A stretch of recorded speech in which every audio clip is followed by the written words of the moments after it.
I'm inclined to think that the whole approach we've got to make to kids is that sex is a thing of beauty, that it's the gift of God, and if we give this to kids from infancy up,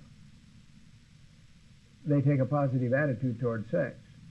And the tragedy of the scene that I see today where kids are, experimenting and playing around and loose, is that they are missing what I think is great sex. I tell kids, they ask me, what's the best age for sex?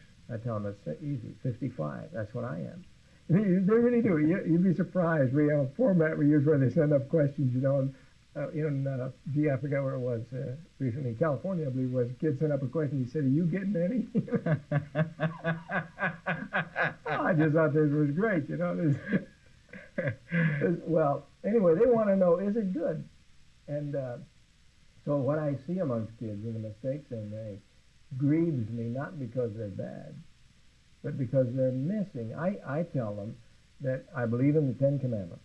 I believe adultery is adultery, fornication is fornication. Incidentally, that is one of the favorite lines that Starkey's Dead has. 20 different pitches that boys put to girls for sex.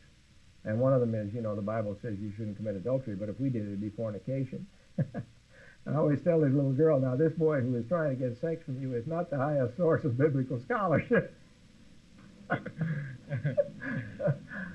But at any rate, I have a feeling, and my thing to these kids, and they listen, as long as you approach them through the mind first, rather than through what's right and wrong, they'll listen. And what I'm trying to get them to see is that sex, great sex, is a commitment of two people who care enough about each other to create something. The tragedy, you see, because these kids are brought up without any training, is that they think sex is a happening.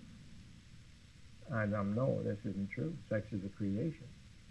Dynamic sex is a thing of beauty built by two people over a long period of time. And they go for this. They'll listen with respect.